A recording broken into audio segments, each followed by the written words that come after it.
Hello everyone, and welcome to my 2022 Valor 36V11.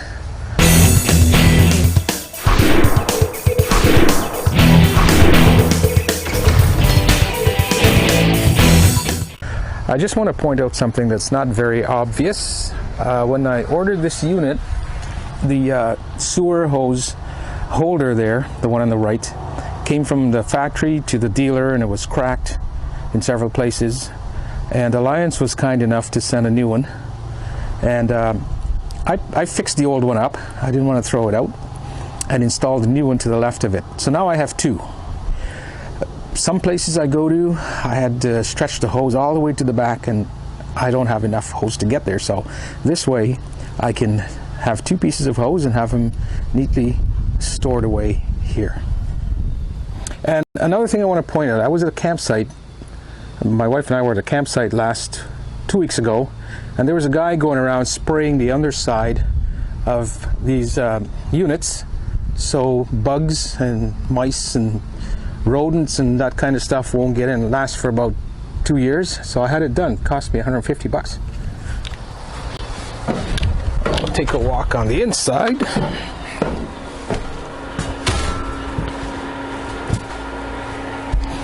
Okay, so here we are. My wife wanted me to see if I could install a third drawer over here on this island. She wanted to have the cutlery there because we had a Jayco Eagle, and that's where it was. And you know, when some people go into something different, they're used to things being a certain way and in a certain place, so she used to have it over here. I said, well, let me have a look. And I pulled these drawers out and I looked in here. Oh, got the light going here, and it looks fairly open. Of course, the panel was all the way through, and I poked in and looked under here, and it looked kind of clear. So I thought, okay, good to go. I could put a third drawer. Not sure why Alliance didn't do that, but that's okay. It was a good challenge for me. So a couple of things you will need. First of all, you will need to buy a pair of these sliders, and there are different types you can get. Soft close that just goes in like that. These are not soft close, so I thought, well, I'm just gonna buy those as well. The soft close ones are a little heavier, and if weight is a problem for you, then you don't have to do that. But there's also a cheaper version, and I kind of like these because they're nice and smooth. They don't come with this, but you'll have to buy these L brackets here. This is a separate thing because you can't mount these to the side. There's nowhere to mount screws, and that's why they're mounted like that. So when you buy these, if you're going to do this yourself, look for these L brackets, and these things just slide right in there, and you can adjust them. Now, these are 18 inches long. Let me see there. They're 18 inches long and they sit right at the edge here. So that's what you want to get, is 18 and not 20 or 12. The 18 is just perfect for this unit, and you could do the same thing like that. Cut a piece of wood 18 inches across, and when you mount them to the edge, it will fit to the hole here. Now let me tell you a mistake I made. I'll take this off. I was going to make the drawer like this, and then I realized this sink was in the way, and there's no way this drawer will be the same size as this, so I had to shorten it. And so I mounted this, cut this piece of wood and placed it here so I can mount this onto it.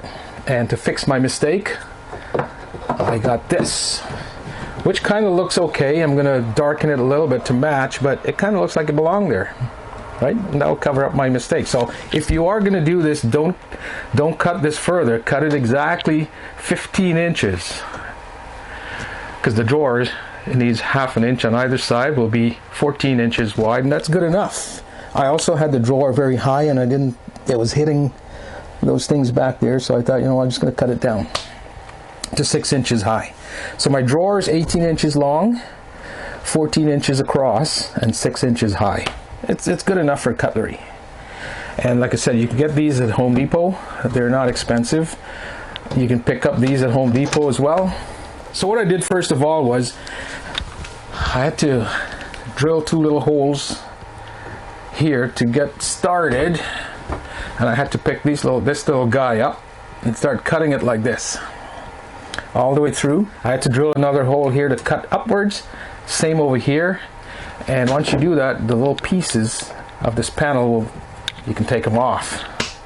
And what I did was I just put this ruler here. I kind of rest the ruler there on the back side. You can see the scratches, so I don't damage the finishing here as you're cutting it across, so it stays nice and clean. Once you have a nice clean opening, you cut that wood 15 inches across and you mount it, and then throw a level on it to make sure it's level on both sides, because you want it to slide in and out very easy. And this I will just glue it, wood glue. Now, one thing I found here, this piece of wood here was up to here. It was just floating like that. So I cut this piece, screw it on, and glue it on at the top, so now it doesn't move. Now the drawer is over here. This is 1/2 inch thick, 3/4 inch thick. Now this is pine. If you can find oak, it's better. I had to match the stain by mixing 2 different types, which I'll show you in a second. But that's it. Build a rectangular box, mount your piece here underneath, right flush to the bottom, and I used just a light piece of spare board I had there. I just mounted that as the bottom. That's all there is to it. Now I did take this off the bathroom because I couldn't find this anywhere. I'm going to order one from Alliance. I ended up buying something similar to replace in the bathroom, but I wanted them to match over here. And once everything is done, you got a nice drawer. Now the color's slightly off. I mixed it a little too strong, and but it's okay. And my little piece of wood there to hide my little mistake. And that's it, guys. It's very, very simple to do. It comes in and out nice and smooth, and it goes back in and locks in place. That's all there is to putting that third drawer in there. It can all be done in a day, and it doesn't cost much. Now, it cost me a little bit more because I had to buy this saw, and the rest of it I had in my garage lying around, and I had to get that. That's all there is to it. So this is the wood stain that I have, classic gray, and what is this? Let's see the English side here. Dark walnut. Now, if you're using walnut, you don't need to buy that one. I was using pine, and the pine wood is very light. Pine wood is very light, and so I had to buy that to make it dark. I was trying to match this. This is what I cut off of there. A little trick to this: if you're going to do this yourself to get it to match, I would just have that there, and I'll show you what I do now. Is I mixed up a little bit in a glass, a little bit of each, stirred it around until I see this color, and then I wiped it on here. I'll show you how that's done.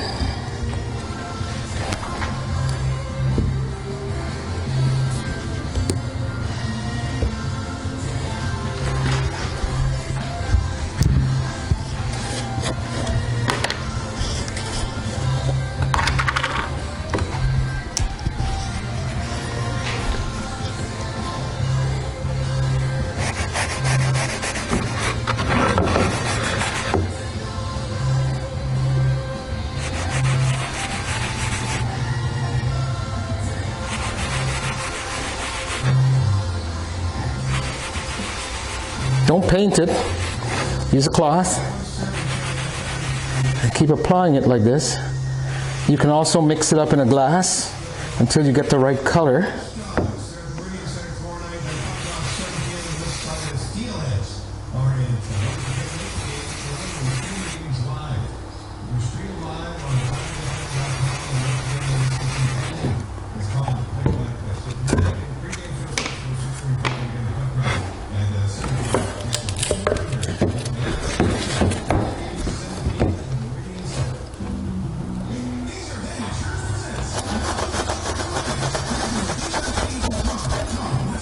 You could also use a paintbrush to do this, but you'll have to use a cloth at the end because you don't want the paintbrush mark. And so you keep applying it until you hit that color that you want.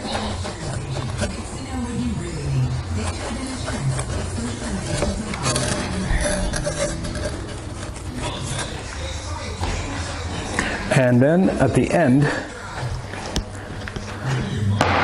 we would use one of those semi-gloss to finish it off.